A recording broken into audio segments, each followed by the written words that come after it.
TSTHPFAGOTIAOLLTFFO number 1. This is the first in a series of messages that we have received from the future. The world appears to be post-apocalyptic. They call what happened the big change, but don't know what it was anymore. Their minds seem to have become strangely distorted. The messages come in the form of newsletters issued by a therapeutic organization represented by the initials above, which stand for the Society to Help People Feel as Good on the Inside as Others Look Like They Feel from the Outside. The messages are not intended for us, but for their own time, and astoundingly, we seem to be there as they are being written or broadcast. We receive them in an inexplicable mixture of both forms. To lessen the unsettling state of mind it produces, we present them condensed into the written form. The message. For those new to us, we've discovered that our newsletters are as good an introduction to our whys and wherefores as our introductory pamphlet on sale this week only downstairs in our bookstore off the lobby. Reading our newsletters is like seeing the movie, so you don't have to read the book. Craig says, but the newsletters are the book. You'll find out more about him and how he could say such a thing. Well, they will, Craig. He supposedly assists me. Yes, Craig, supposedly. For strategic introductory purposes, we'll forego our usual opening remarks about the Society's more recent successes, and without further ado, that's right, Craig, the French smelling, live with it. We'll proceed directly over to our multiple prize-winning letters column. Letter. I mean, is there much difference really between hard to believe and hard to imagine? Enough. We used to be able to imagine far more than we could believe. As science has shown, however, the capacity for belief has grown exponentially, a word we love. It's already caught up with imaginations and is currently pulling ahead. Yes, Craig, we can now believe more than we can imagine. Letter. Should I say dismayed now instead of angry? Or even take it a step further back and say concerned. Emotions are getting less intense, folks.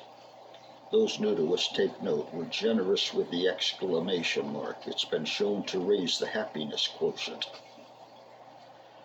Letter. So, why do they say there's always a next time, right, when they know full well that someday there won't be one? Encouragement became more important than truth during the caveman era, when there wasn't enough small game around anymore and we had to hunt the bigger critters. Truth never recovered. Letter. I'm no intellectual, lady.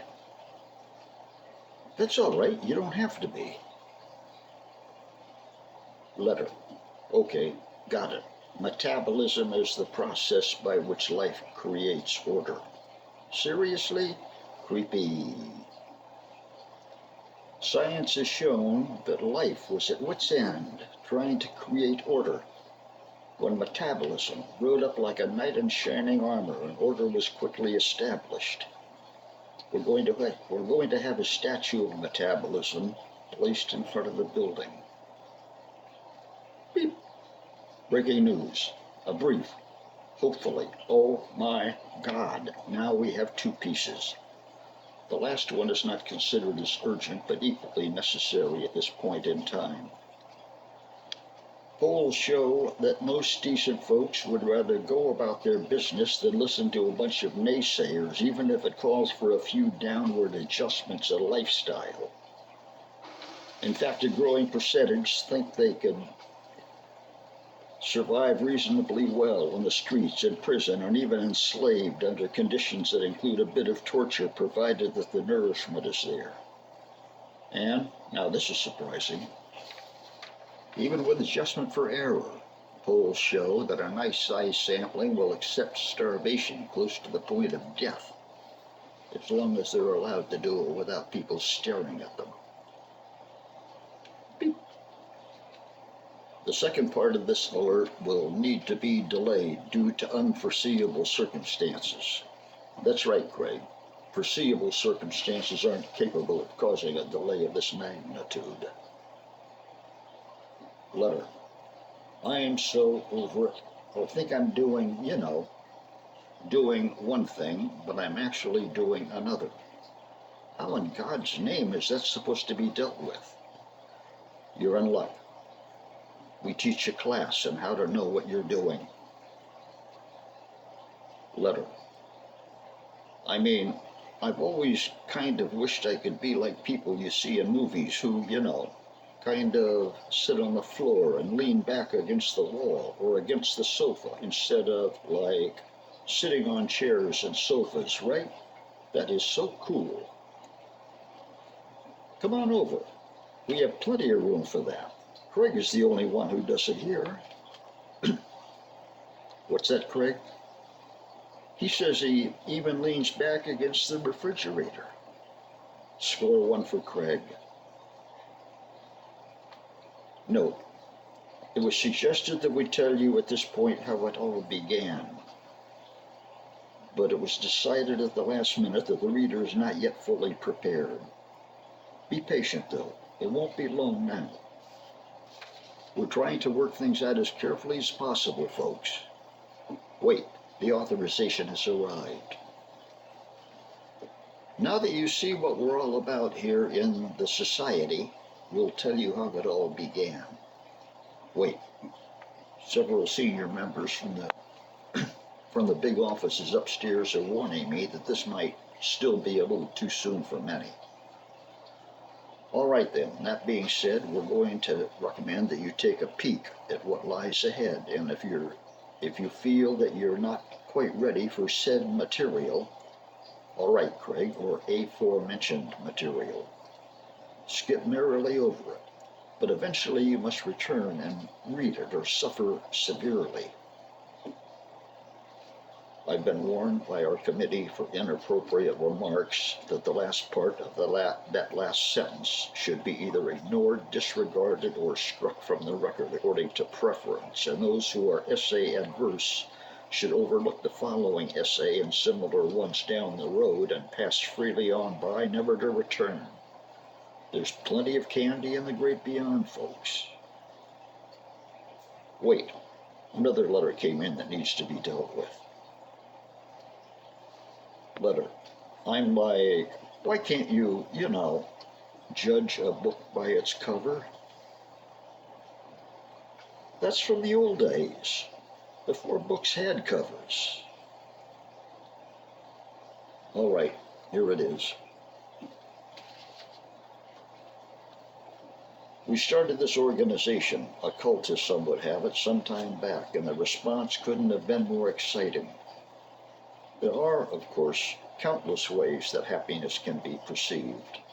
However, what we have in mind, to be specific, something we try not to overdo, thank you, is the happiness found on the face of the man or woman. We'll follow the nearly time-worn custom of using man to cover both. Decamping from a large air-conditioned trailer at a desolate watering hole, a few skinny Palo Verde trees, a picnic table shining from blasting sand, the lone water spigot, and an outhouse that speaks for itself. Out on U.S. Route 95, 100 miles north of Vegas at the tail end of July. Since most in the society, actually all, though we avoid saying so for credibility's sake, are familiar with this individual, we shall assume, for the sake of argument, that everyone else is too. He or she, forgot it's all he now, is the prototype for what we seek to achieve. Let's be clear, no one is claiming that this particular individual actually feels as good as he appears to feel. A vote was taken to use they and lost. We think that we should assume that he or she does if we hope to ever get anywhere. And getting somewhere is written into our bylaws. If that relaxed face, quick to grin, doesn't reveal inner happiness, then much of mankind, upon gaining such information, will be ready to cash in its chips, putting a strain on even the most wonderfully of theme-oriented Vegas hotel casinos. What, after all, do we live for? No, don't think to yourself that we're getting infantile. Not that it would cut much mustard around here. Don't jump on your worldly know-it-all bandwagons. Hold back for a moment, even the most sophisticated of you. What, after all, do we live for? Oh, I know. Don't tell me. You think that we live for different things. But stop now. Let's get serious. Drop the two-bit cliches about self-awareness.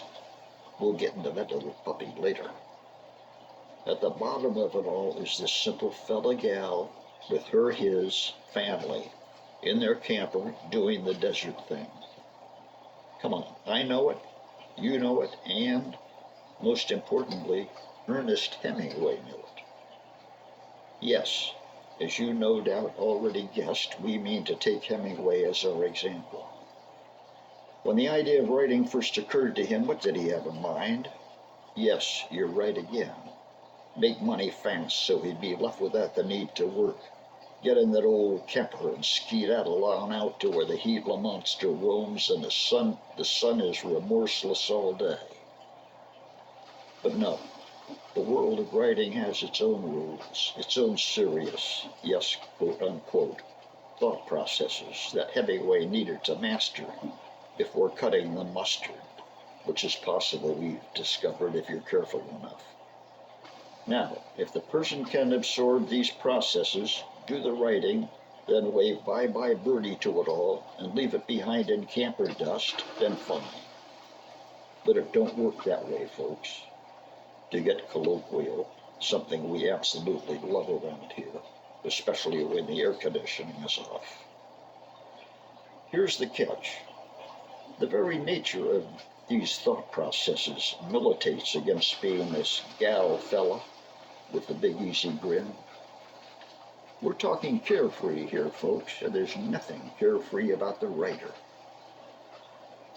Now, not to prolong this, our mailing people have arrived, hands on hips, but a few more points absolutely need to be cleared up. Mailing people, beware. Hemingway did try, but was slapped silly by the impossibility of it all. Secondly, let's take a look at other successful air quotes this time. No, Craig, not scare quotes. Writers. Most had to live with the stigma of not being taken seriously by those on high. A condition making desert camping as valueless as all outdoors. Thirdly, and definitely lastly, let me say directly what may have already been gathered but was said only offhandedly, if at all. For the record, the writing example is not germane to our quest. We have used it, the writing example, simply as a tool to clarify what we are about here in the society. Our work has nothing to do with writing except with the smallest W imaginable.